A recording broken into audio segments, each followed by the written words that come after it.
네, 여러분 안녕하세요. 수학 선생님이에요. 우리가 저번 시간에는 뭐에 대해서 배웠었냐면 구의 부피에 대해서 한번 배워봤었거든요.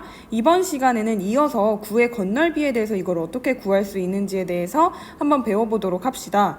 일단 그러기 위해서 첫 번째로 개념 2번에 있는 박스인 구의 건널비를 구하는 공식에 대해서 한번 알아볼 건데요. 어떻게 구하는지는 선생님이 이렇게 써놨습니다. 한번 확인해 보도록 할게요. 이 반지름의 길이가 r인 구에서 구의 건널비를 S라고 할 때 이 건널비는 어떻게 구하냐면 4 곱하기 파이 곱하기 R제곱으로 구한다라는 걸 여러분들이 외우셔야 됩니다. 알겠죠? 그래서 구의 건널비는 4파이 R의 제곱이라는 걸 여러분들이 알고 계셔야 돼요.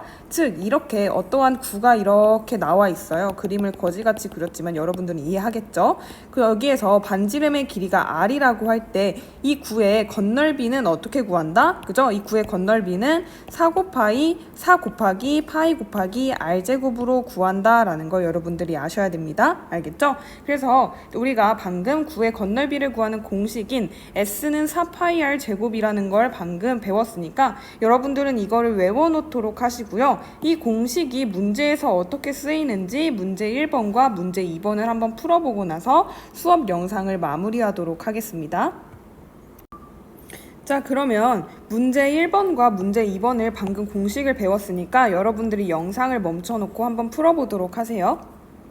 다들 문제를 풀어보셨나요? 그러면 일단 문제 1번을 선생님하고 같이 한번 풀어보도록 하겠습니다. 문제 1번에서는 건널비를 구해달라고 했는데 보니까 반지름의 길이가 5인 구에 대해서 건널비를 구해달라고 했죠. 그죠? 이거 공식은 우리가 방금 배웠으니까 한번 선생님하고 같이 풀어보도록 하겠습니다. 그러면 여기에서 반지름의 길이는 몇으로 나왔죠? 그죠? 반지름의 길이는 5로 나왔죠? 그러면 이때 건널비 S는 어떻게 구한다? 그죠? 이거는 4 곱하기 파이 곱하기 R제곱인 5의 제곱으로 구한다라는 걸 알 수 있을 거예요. 왜 5의 제곱이죠? 그죠? 이건 반지름의 길이가 R이기 때문에 반지름의 길이 R이 5기 때문에 여기에는 뭐가 들어간다? 5의 제곱으로 들어가야 되는 겁니다. 그럼 이걸 계산해 보면 이건 4 곱하기 파이 곱하기 5의 제곱은 뭐죠? 그죠? 25죠? 이렇게 4 곱하기 파이 곱하기 25로 나왔는데 이렇게 숫자끼리는 우리가 계산을 해줘야 되잖아요. 그래서 4 곱하기 25를 해주면 몇이죠? 그죠?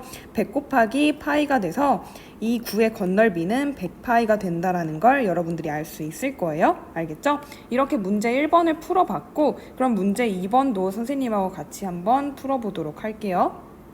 자, 그러면 문제 2번에서는 반구의 건널비를 구해달라고 했는데 이건 반구의 건널비는 어떻게 구해줄 수 있죠? 그죠? 일단 이거는 이 구의 건널비에서 이만큼의 얘네가 가져가고 있잖아요. 그죠? 그래서 이 구의 건널비에다가 2분의 1을 해주면은 여기를 둘러싸고 있는 이 겉표면 여기 쪽에 건널비가 나온다는 걸 알 수 있어요. 그죠? 그래서 여기에 있는 이 둘러싸고 있는 이쪽의 건널비를 이렇게 구할 수 있는데 여기만 구하는 걸로 끝나는 걸까요? 그죠? 아니죠. 여기 밑에는 이 반구 밑에는 이렇게 원으로 된 밑면도 있잖아요. 그죠? 그래서 여기에 있는 넓이까지 구해서 이 위에 있는 이 겉표면의 넓이랑 이 밑에 있는 이 밑면의 넓이를 이렇게 두 개를 더해줘야 이 반구의 건널비를 정확하게 구한 거라고 할 수 있겠죠? 그러면 한번 이거의 문제를 제대로 풀어보도록 해봅시다.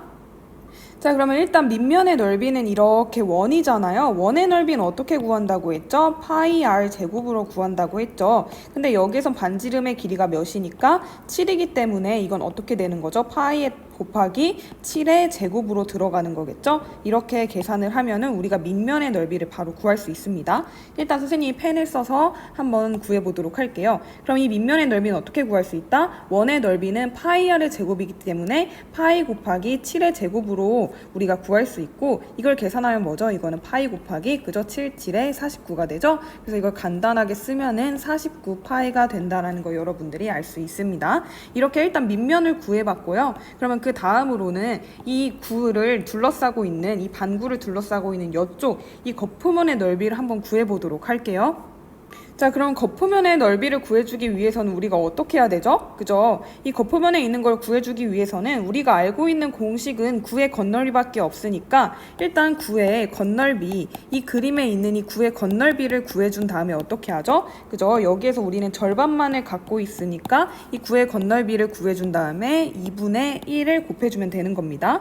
한번 계산해 보도록 할게요. 그럼 9의 건널비는 어떻게 구한다? 4 곱하기 파이 곱하기 그 다음이 r제곱이기 때문에 여기서는 반지름이 7이어서 4 곱하기 파이 곱하기 r제곱 즉 7제곱으로 들어간다라는 걸 알 수 있어요. 근데 여기다가 뭐까지 해줘야 된다? 그죠? 우리는 지금 9의 건널비를 구하고 있는 게 아니라 여기에서 절반만큼인 이 반구에 둘러싸고 있는 이 위에 있는 이 윗면의 넓이를 구하고 있기 때문에 여기에서 얼만큼을 더 곱해줘야 된다? 2분의 1만큼만 2분의 1을 더 곱해줘야 된다는 걸 알 수 있습니다. 그럼 얘네 둘이 일단 약분이 돼서 2 곱하기 파이 곱하기 7의 제곱은 뭐죠? 49죠? 이렇게 되고요. 근데 여기서 숫자끼리 계산해 줄 수 있기 때문에 2 곱하기 49는 98이 되니까 98 곱하기 파이가 돼서 이건 몇이다?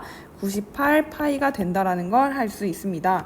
그럼 여기에서 이 밑면의 넓이와 이 겉포면 즉 우리가 이 윗면의 넓이를 어떻게 해줘야 되죠? 그죠? 이 밑면의 넓이와 윗면의 넓이를 마지막으로 더해줘야만 이 반구의 건널비를 전체 다 구한 거잖아요. 그죠? 이 밑면 여기에 있는 이 밑면의 넓이랑 그 다음에 이 반구를 이루고 있는 이 윗면의 넓이를 싹 다 구해서 더해줘야만 이게 바로 반구의 건널비이기 때문에 마지막으로는 우리가 어떻게 해줘야 되죠? 그죠? 밑면의 건널비랑 윗면의 건널비를 더해줘서 49 파이 더하기 98 파이를 해줘야 되는 겁니다. 그럼 계산하면 몇이 나오죠? 147 파이가 나와서 이게 바로 문제 2번에서 구하고자 하는 건널비가 되는 겁니다. 알겠죠? 여기까지 여러분들이 이해했죠? 그래서 이렇게 해가지고 이번 수업 시간에는 9의 건널비에 대해서 어떻게 구하는지 공식에 대해서 알아보고 문제 1번과 2번을 풀어봤으니까 여러분들은 이거에 대해서 한번 개념을 더 복습을 하고 그 다음에 퀴즈 과제에 들어가서 문제를 여러분들이 해결을 해보도록 하세요.